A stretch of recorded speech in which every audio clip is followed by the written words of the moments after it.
Assalamualaikum warahmatullahi wabarakatuh.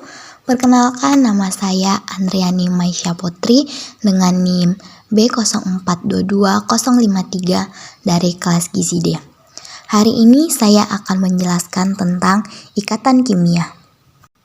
Ikatan kimia merupakan daya tarik-menarik antar atom yang menyebabkan suatu senyawa kimia dapat bersatu membentuk molekul, senyawa, ataupun ion.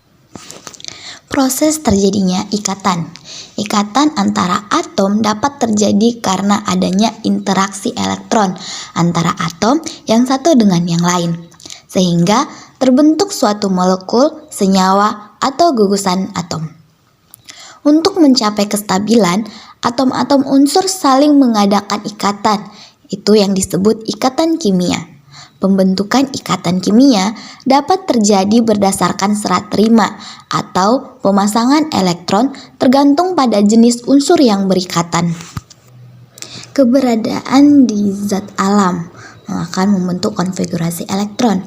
Konfigurasi elektron ditunjukkan dengan terisinya seluruh elektron pada subtingkat energi terluar, khususnya pada orbital P, di mana jika orbital P terluar penuh, maka akan disebut unsur, sedangkan jika tidak penuh, maka akan disebut dengan senyawa.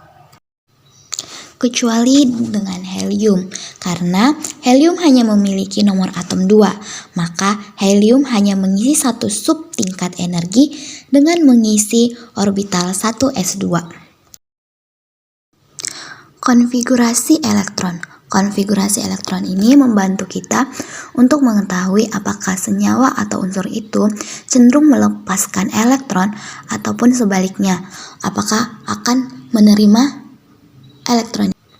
Perlu kita ingatkan, jika sisa elektron itu 1-3, itu artinya akan melepas karena lebih mudah melepaskan daripada menerima. Dan jika 5-7 itu dianya menerima, karena kan kita membutuhkan misalnya 7, berarti kita membutuhkan 1. Kecenderungan melepas elektronik terjadi pada unsur logam yang mempunyai energi ionisasi relatif.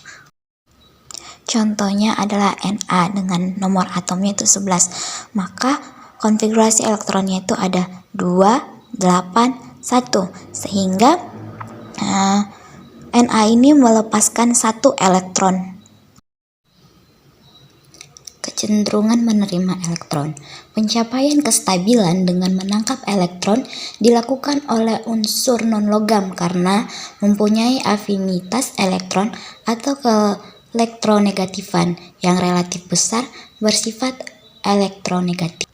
Contohnya adalah oksigen dengan nomor atom 8, maka konfigurasi elektronnya adalah 26, sehingga oksigen itu membutuhkan atau menerima 2 elektron.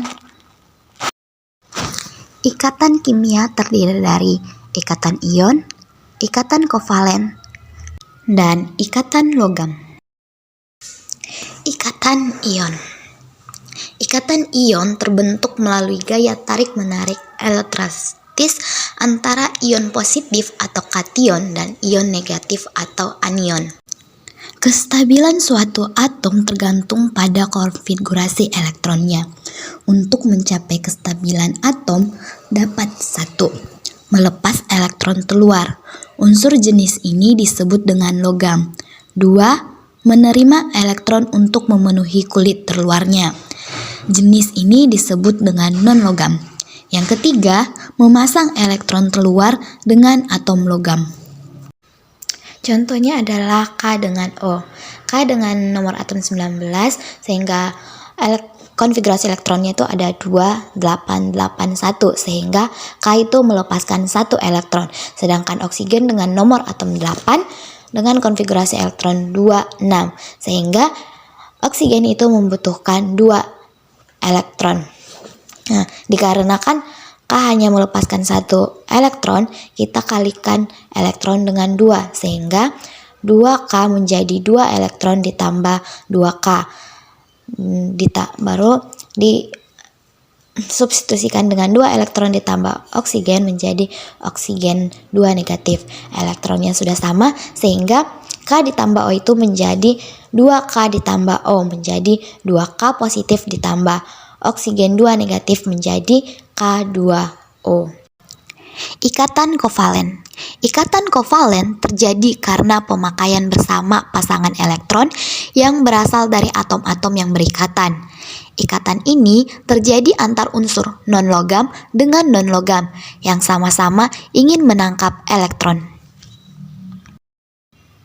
Contohnya adalah CO2, di mana C itu membutuhkan 4 elektron dan 1 oksigen itu membutuhkan 2 elektron, sehingga C dan oksigen itu saling melengkapi. Kedua atom C dan O menggunakan elektron bersama untuk mencapai kestabilan dengan jumlah kulit terluar masing-masingnya 8.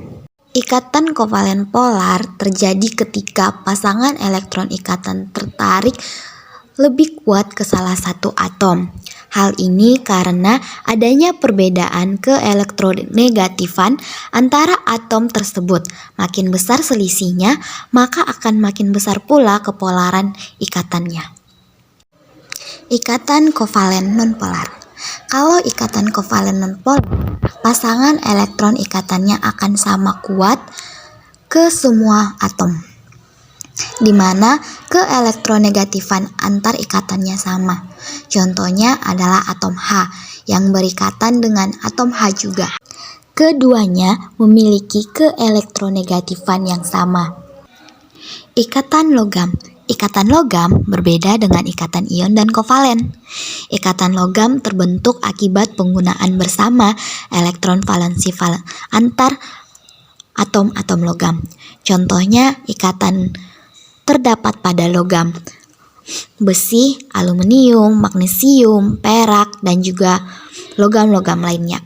Ikatan jenis ini terdiri atas spesi berupa ion bermuatan positif yang tidak bergerak dan elektron yang bebas bergerak di antara ion-ion positif itu.